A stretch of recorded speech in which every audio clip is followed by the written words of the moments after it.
Well, thank you so much for joining us today. I always appreciate when you choose to spend your time here. Can't wait for you to hear today's episode. But just before we dive into that, I thought I'd share some ways that we can work together if you happen to be looking to uplevel your negotiation skills so you can negotiate your best life. I've got everything from online to my group to my signature one-on-one VIP and mastermind experiences so that you can better leverage your innate power to get more of what you want and deserve in life. If that sounds interesting to you, check out our website at artoffemininenegotiation.com. And now, the reason you are here on to today's program, I am so happy to introduce you to Margot Black today, and we're going to be talking about how to negotiate pitching your best life. So welcome, Margot. It's so good to have you here. Thank you, Cindy. It's such a delight to be here. And I can't wait for the conversation. It really, had the pleasure of meeting Margot recently. And when I heard about her book and what she did, I just had to have her come and share those insights. For those of Yay. you, yeah. What were you going to say? I said, Yay! And for those of you who may not know Margot, she is a PR visionary. She's the CEO and founder of Black Ink PR. She's a storyteller, a marketer, a trophy wife. Maybe we'll hear about that. A mom and an author. And why don't we just roll up our sleeves and dig right in, Margot? What inspired your most recent book, Life's a Pitch? And what inspired the title? Because it was that title that really caught my attention. Thank you, Cindy. I was so inspired because I've had years of helping, people, businesses, countries, cities, states, executives. And in the end, I think it all boils down to one painful part that people hold very tight in their hearts that bring them a lot of fear. And that is the basic pitch. But it's not just the pitch, it's how often they're going to get rejected in it. And that's the part that I've seen huge multi-million dollar CEOs get hurt. And I wrote the book so people can understand what are the great elements of a pitch, how can you put everything in your favor, and how can you understand the numbers a bit, because rejection is part of the path. Oh, and I can't wait to unpack some of that. And before we do, though, why don't we just, I think a lot of people sort of spend an entire life, and women in particular, frankly, not pitching themselves at all. We're Yes. so conditioned to keep ourselves small, don't brag. So why is it Yes. important to pitch ourselves? Why don't we chat about that? Well, because you're not going to get anything if you don't ask. And that's an extraordinary part. I know we share some similar passions and Yes.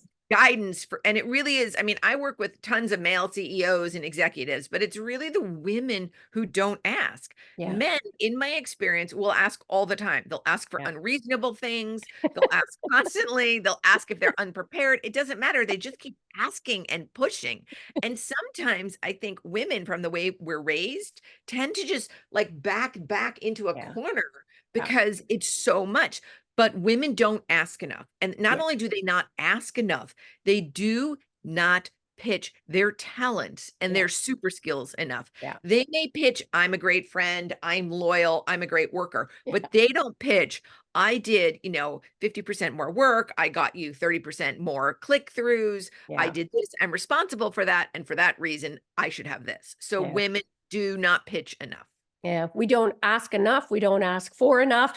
And it amazes me when you see the stats often, like men will apply for a job if they've only got 40 to 60% of the qualification set. Women with over 80% of the qualifications are less likely to apply than those guys with 40%. It's crazy. So it is insane. But here's the weird thing.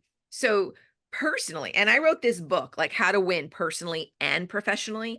I was only going to do it professionally. But then once I started really digging in, I realized, so men have a much higher rate of personal rejection. Yeah. Right? Oh. Women have a very low rate of personal rejection in the dating scene. Yeah. So it does flip it for both. Men have to understand how they can win more, what they want in their personal lives when they go out to put the odds in their favor. And women need to learn how to put the odds in their favor professionally. Well, that's interesting. And I always think it starts with our mindset, right? I say that our first and most important negotiation is with ourselves. And I know your book really tackles that intersection between personal development and professional success. So tell us a bit about your thoughts on that. I do believe that. However, I also think people really want just some plain and basic strategies. So, number one, out of the gate, we are in a very profound and fast visual marketing society.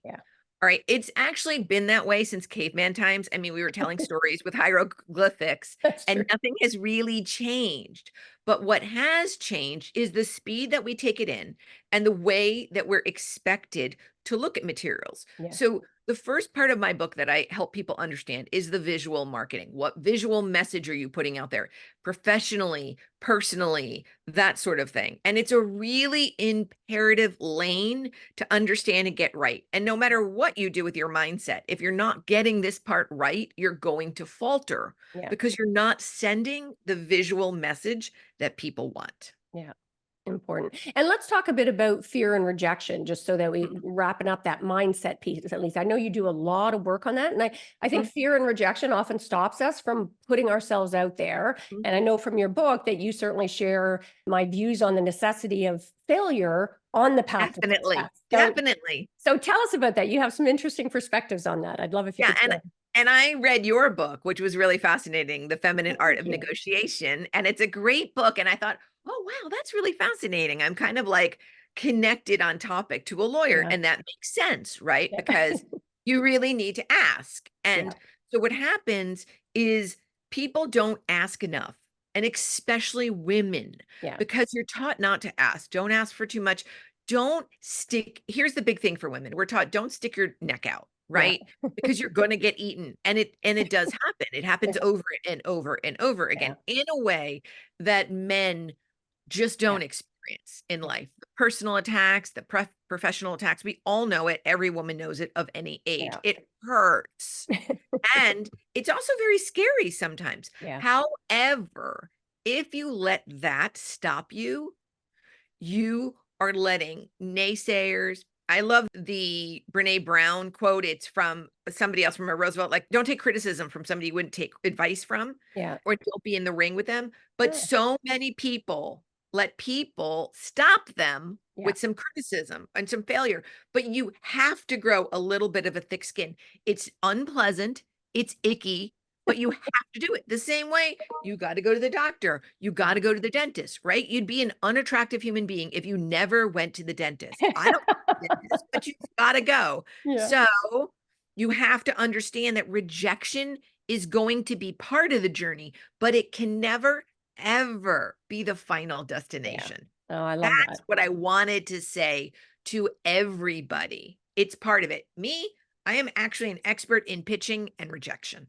I love that. I love that you build that in as part of the process because then there's not that it's expected. And tied to that, let's talk about failure. I know you had share some stories about how failure are those necessary stepping stones. I love seeing that illustration sometimes where it shows here's you, here's success, or we often assume success is at one end of the equation and failure is at the other, and we need to move Right. that way. Whereas really, it's like you are here, success is over there, and failure smack in the middle. You got to get through it to get to the success. So I'd love your thoughts on that.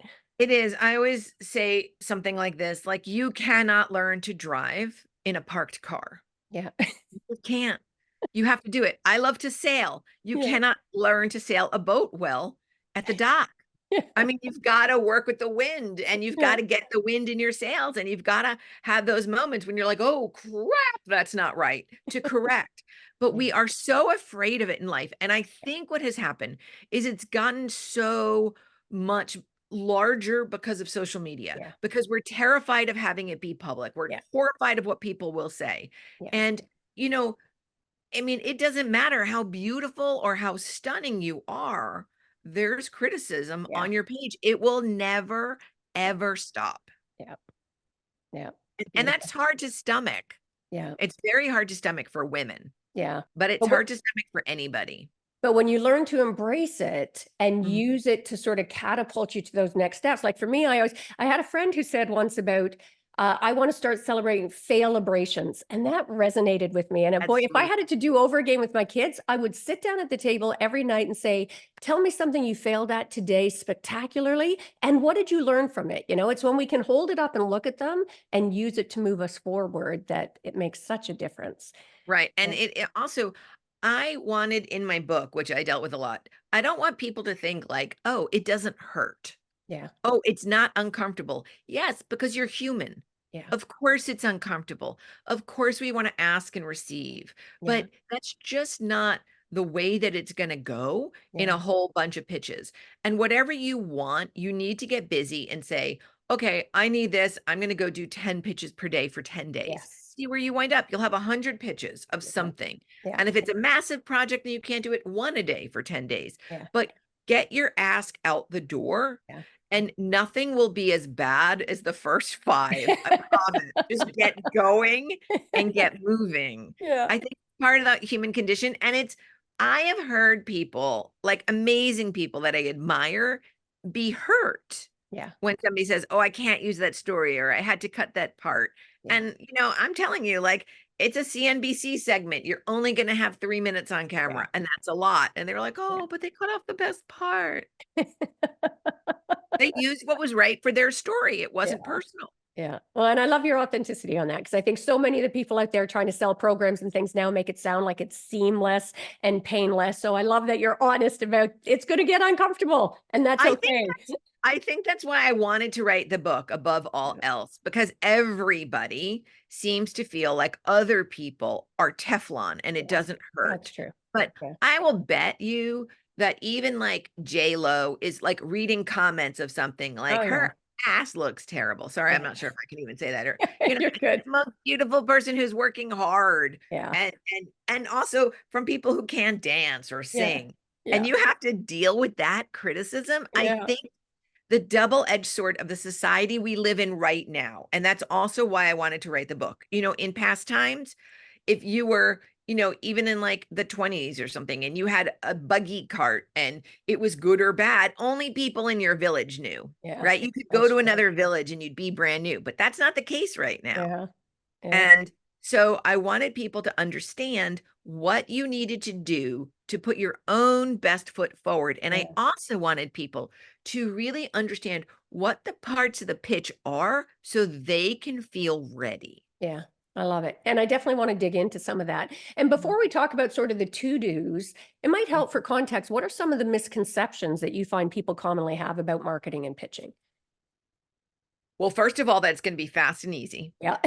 Okay. I think there's just a deluge, unfortunately, on the internet right now Yeah. that, girl boss, easy extra home income. I made $1 million in my pajamas. Oh, yes. There's, I mean, that part hurts my heart for many Yeah. people because I know how much work all of that is.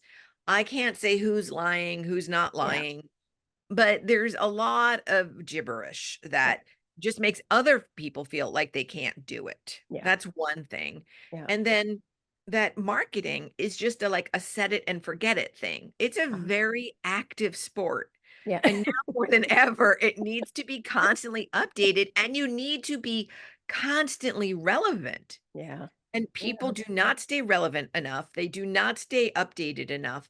And again, in my book, I really show you how to do that. And they Yeah. don't stay targeted enough. So they're all over the place. And it's such a Yeah. busy world. People don't know what they're getting. Yeah. And a confused mind never buys. Oh, So if yeah. any way people are confused about you or your marketing, they just leave. Now, I was going to ask you, what's the most common pitching mistake you've seen and how do we avoid it? Is that it? Is it a lack of clarity or what would you say is the most common mistake? A lack of clarity and a lack of the benefits to the other person. I Yeah. say the number one pitching mistake that I see over and over and over again is people tell other people all about themselves, right? They're pitching themselves. Yeah. I'm this, I'm that, but they Yeah. don't talk enough about the problems their work can solve for the other person. Yeah. Yeah. And that's really what it is, right? So you wrote a book called The Art of Feminine Negotiation. So we know, even from the title, that many women do not want to feel masculine or Yeah. bamboozled because we all know culturally, then we feel shut down. Yeah. Not only that we feel shut down, we know Yeah. that we get shut Get down. shut down. Yeah. We get shut down, Yeah. we get kicked out, we have things that happen that are wrong. Yeah. We've all known it, right? There are Yeah. times in my life I've spoken up and bad things have happened. So we know what your problem that you're solving is, and then we need to know how to solve it. And most people don't have a clear solution. They're not saying, here are some steps to do it. In my book, I really wanted to make sure that people were like, here are these 4 steps. I need to pay attention to these 4 things Yeah. so I can be clear. And then the other thing is people don't have clear asks. Like, I Yeah. just don't know what they're exactly Yeah. asking. That's true. I'm guilty. I've been guilty of everything you just said, frankly. So, what Mhm. are the key strategies from the book that our listeners can apply to market themselves and their business? What would be your top hits? Well, my top hits is really get it down on paper, first of Yeah. all. If anybody wants to visit my website, Blacking PR, there's a 1-page marketing plan you can get. It's a free download, and there's a 1-page visual marketing plan. So you can Perfect. understand what your messages are saying and what they need to do. So you can get clear, Yeah. crystal clear. And then next, you've got to know what categories you're in. How are people going to receive the message visually? Yeah. How are people going to receive the message verbally? How are the people going to understand your values and if they connect? I read your book and right away I was like, oh, this lady and I, just even in a brief meeting, we Yeah. met for like 2 minutes, right? And Yeah. we were like, That's true. Literally. her. Let's connect. Yeah. So you need to know what those like flag waving signals are that Yeah. you're waving to the other person. There don't need to be more than 3, but you've got to get them really rock solid Yeah. before you start going visible Yeah. so other people can receive you properly. Yeah. And I want to really put a pin in that for our listeners because I have certainly been guilty of making that mistake. I jumped in, I've got all of this promo, but I didn't have clarity around the language. I had too many messages, and it wasn't clear to people what I was asking them to do or what I was sending. And I was giving content, but not directing anybody anywhere to be able to get any benefit from it. So I totally get that. Now, And the that's one, what it is. And you want to lead with the benefits. yes, You want to yes, lead with the benefits. So we are in a very multi-marketing, multi-platform, multitasking universe right now. yeah, And you literally need to tell people, click this button to get that, yeah, right? yeah. Okay. Here, buy this book to understand what to do in your marketing so you can Yeah, be clear so people can understand you. yeah, And that's what really happens. People just don't understand what the other person is asking, what they're a resource for, what problems they solve, what their sphere of genius is. Really, this book, I wanted people to understand how to communicate your sphere of genius so you can make more money with it too, yeah, or your sphere of genius so you can attract the right partner, so you can get what you want, because yeah. people throw the kitchen sink at everything and it gets too confusing. Yeah. And speaking of confusing, I think there's such a sense of overwhelm now that, especially for people who haven't done a lot of marketing or haven't been out there pitching themselves, where would you suggest they start? Because I think when there's just so much, people shut down because they don't know how to take that first step. So, what advice do you have around that? That's such a great question, Cindy. I would say one message and one platform. Yeah. One Oh, message, one platform, one problem. Okay, yeah. start there. So let's say, for instance, you solve the problem of, having women need pink shirts. I'm just looking at your Yeah. pink top, right? You don't want your pinks to turn white. I Yeah. have the best laundry detergent. It will help you even if you have a teenager doing laundry or like, a half blind grandma Yeah. and this laundry detergent. So you want to pitch one solution, one problem to one person on one platform. Okay. Start there, and that will help. And then the other thing that's really essential that way too many people don't do is get feedback. Yeah. Was my pitch clear? Did you understand? Like sometimes people will just say if they didn't get a response, it failed. But you Yeah. may say, well, it was good, but I don't need the laundry detergent right now. Yeah. Or, I don't need this, or I already bought, $200 worth of something. So you want to make sure that you have a starter group that you really, really understand their problem, Yeah.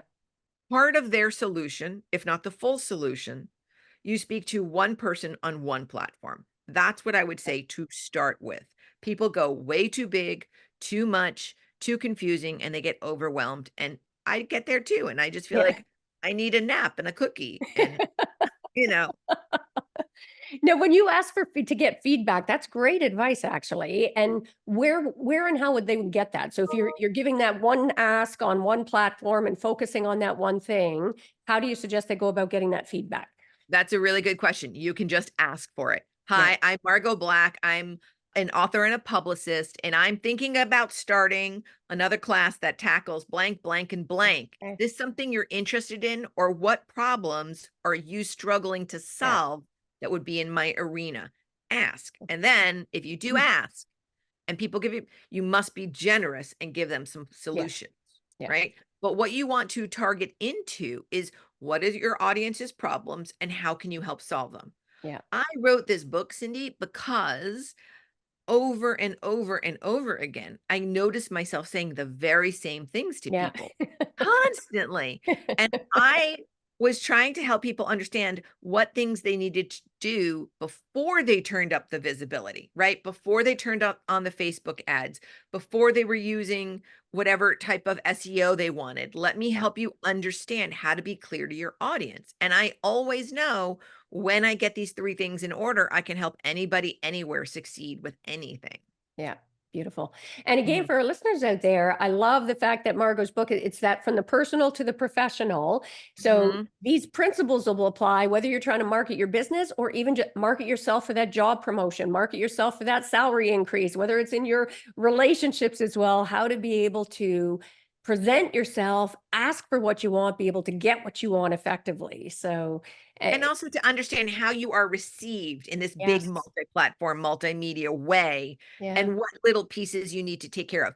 So, and again, it's very funny and ironic. It's all the same stuff, but women feel it more professionally and men Yeah. feel it more personally, Yeah. That right? is Men get interesting. more rejection personally, and women get more Yeah. rejection professionally. They Yeah. take on. And so you want to make sure, like, people don't understand, how often do I update my headshots? How often do I update, what type of photos do I need? Yeah. How often do I update my website? These are your prime forms of visual marketing, and Yeah. these need to be extremely relevant and updated all the time. If these aren't relevant and updated, you're bounced out of the gate. You Yeah. show up anywhere now not looking like your photo, people are like, ugh. Yeah, that's true. Ugh, Yeah, anywhere. And so yeah, you've got to understand what the really big visual building blocks of today's society are and how to put it in your corner for success. This does not mean that you need to be beautiful. This does not mean you need to have like a six-pack abs or a yeah. Maserati. It doesn't mean any of that because most of that's so fake and very few people have that. Yeah, yeah, It does mean looking consistent, right? So look, here's my book. And I forgot, I actually was on two other calls before with Europe and I had on a blue top and I was like, oh my God, I'm meeting Cindy for my book. Let me go put on red.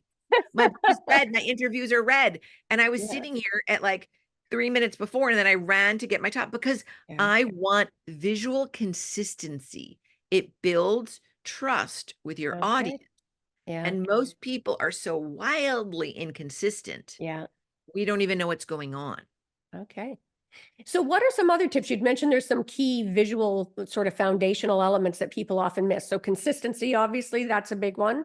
Consistency, it's easy if you want to pick a simple color palette for Yeah, people. And this you really want to do if it's professional. yeah, That's really important.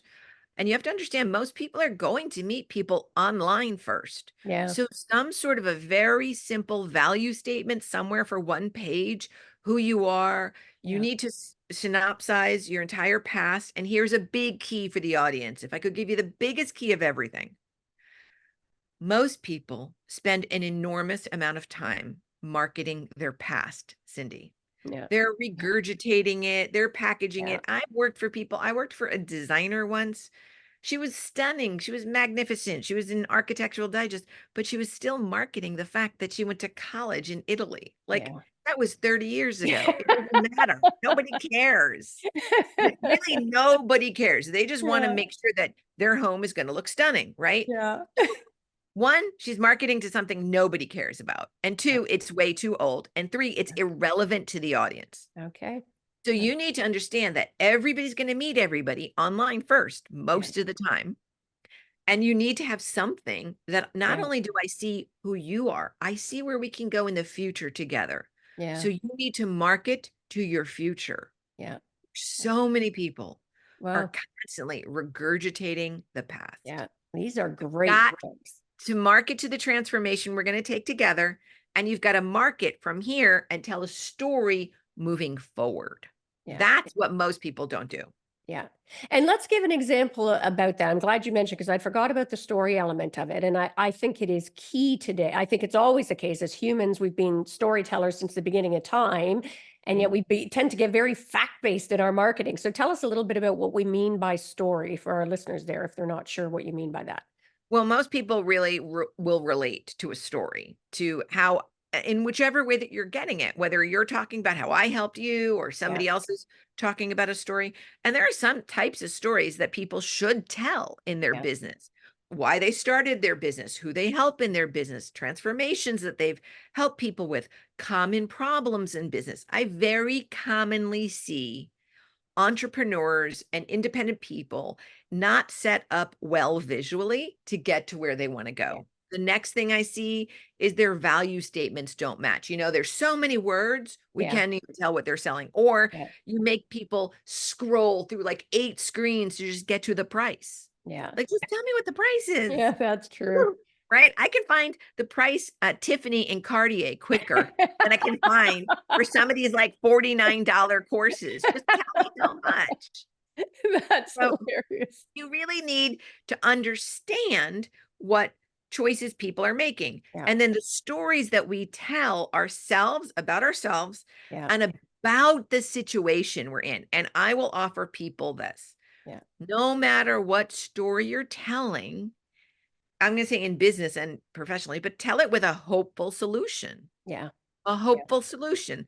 There's a cure for this. There's yeah, a way out of this. There's a way to triumph in this. Stop talking about problems, and talk yeah, about solutions. yeah, So everybody has a chance to move forward. And yeah, when people get really lost, it's because they're telling yeah, terrible copycat stories that yes, aren't unique, yeah, that don't really resonate with their audience, and don't have a resolution. yeah, yeah.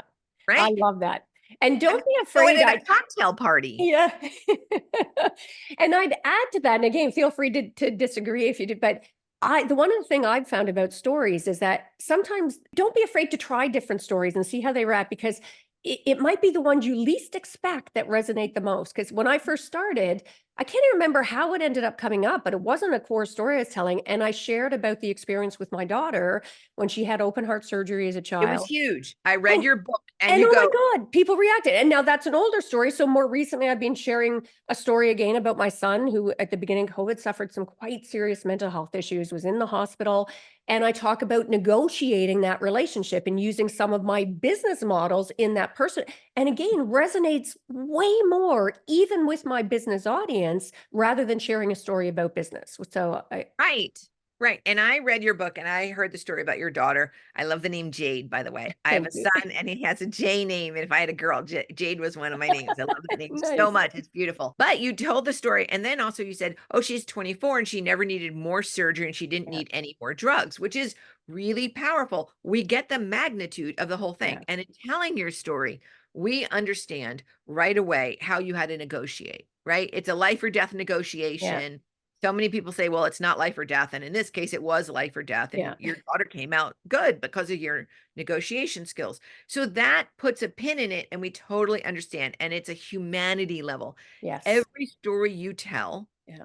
you want to have a human component to it to understand, because in the end, we are all human beings. That's great advice. And we want, Great and advice. I'll say this: so many people try to do the bare minimum, right? Yeah. But we're all human. So try the maximum. Yeah. Nice. Just So try to good. tell a good story. Like, oh my God, the open heart surgery. Like, I'm really sorry, but it has a triumphant end because your daughter's okay, right? Yeah. We know she's okay because you told us. Yeah. But you want to tell a good story. Yeah. That's so And good. the other thing you have to understand is, in our world that we're in right now, I truly believe from the bottom of my heart, there are just as many good stories as there are bad Yeah. stories, but bad news travels Oh, quicker. yeah. Yeah. So you've got to come prepared with a couple of Yeah. stories, Yeah. right? That's beautiful. Now, speaking of the world is just changing so quickly now. Are there any specific trends in the market that you think will impact how our listeners should be pitching themselves out there going forward? Yes.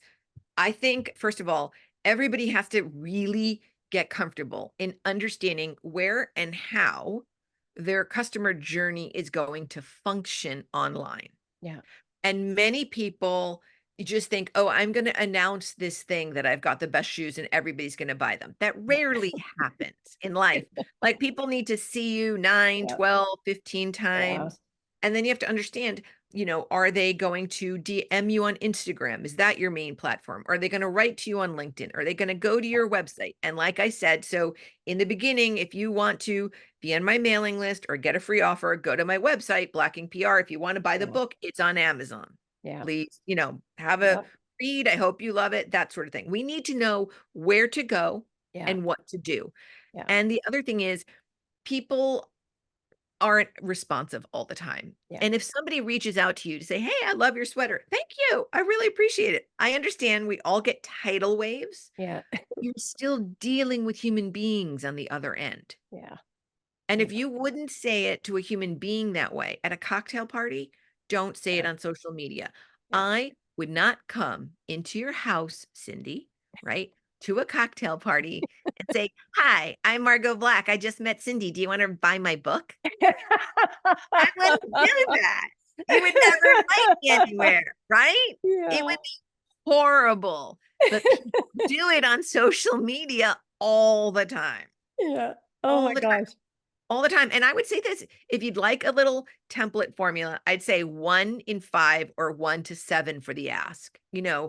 5 posts of value, 5 posts of entertainment or something, and then one ask. Yeah. Hey, do this, buy this, sign up here. A 1 to 5 ratio. That's nice. That's good to know. That's funny. My assistant had just said today, I'm starting to put asks on everything. And I'm like, I don't think we should do that. So this is beautiful timing. Thank you, Margaret. Yeah, yeah, yeah. And I have somebody who did that on my own social media for Blacking PR, and I'm removing it. Like, Yeah. I know it wasn't me, and I just saw it last week, and I was like, oh, I got to change this. It's Yeah. just, and you can say, if you have this problem, reach out or get in touch, Yeah. but you still have to be social. Yeah. Yeah. Social media is a big porch, Yeah. right? You're in your house, you're in a porch. It's a beautiful house, but people don't walk by and you go, "Hey, do you want to come in? You can use my bathroom." You're like, "Hey, how are you? What's going on? Nice dog. What a pretty day." And then maybe you find out somebody's a dentist and you're like, "Oh, I'm a dentist." Or, "I have dental Yeah. supplies." You do, but not right out of the gate. It's Yeah. still social media. And I really tried to help people understand how to be social Yeah. appropriately on Yeah. these platforms. Yeah. Well, Margot, I can't, this has been such a I can't believe how quick our time has gone together. Not only have you given us tons of content, but you have done it with such humor. It's been Thank beautiful. you. Now, I normally like to end by asking, what's one of the greatest mindset shifts that you've had in your life? And it doesn't have to be about marketing about this at all, just something that made you go, oh, and show up differently or think differently about something. I have something that I always would like to share with the audience, and it's pretty much the basis of my life as a publicist now, and the reason I bought the book. And it is a mindset shift, and it's less bitching and more pitching. And I think what happens is people don't get themselves enough choices, Yeah. and they get backed into a corner and they get really angry. Yeah. And if you've been a mom, right? Yeah. So Yeah. you give a toddler or a teenager, you give them an ultimatum and say, "You have to do this." You're going to have a tirade on your hand. Yeah. But you ask them, "Do you want to do this or do you want to do that?" And you get a Yeah. choice. You can negotiate. Yeah. So I think what most people need in their lives are a few more opportunities and Yeah. possibilities for themselves. And you get that by asking and pitching. Less So bitching, more pitching. I love more pitching, less that. bitching. More pitching, less bitching. That's So, my motto. so That's why what I wrote it. That's I love it. it, my friends. I will teach you how to be your best coach in your best corner. More pitching, less bitching. So good. So good. Now, where can people learn more about you, Margot? Where do you want us to send them? You can go to my website, blackingpr.com. I have a personal author site, margotblack.com. It's with a T, it's right there. Yeah. And oh, look at how good my pitching was. There's one there and one there. And my book's on Amazon. And I really hope to be of service. You can follow along on social media, but mostly I want to help people understand how to be their best advocate to win whatever they want. So good. So good. And we'll make sure to put all that in the show notes for our listeners. And again, Margot, thank you for sharing all your insights with us. This has been such a fun interview. Thank you for having me, Cindy. It's really been a treat to share the time with you. Thank you. And for our listeners out there, again, whether you're looking for professional or personal, I have no doubt you got lots of value from this episode. Make sure to subscribe if you haven't done that and give the gift of sharing. Share this episode with people in your life who you know would benefit from the message here and or benefit from getting a contact and an introduction to Margot so they can benefit from her experience here. Make sure to join our Women on Purpose community if you haven't done that on Facebook, Women on Purpose community. And that is a wrap for this episode. Until next time, go forth and negotiate your best life on your terms so you can stop missing out and start getting more of what you want and deserve from the boardroom to the bedroom. Until next time, take care.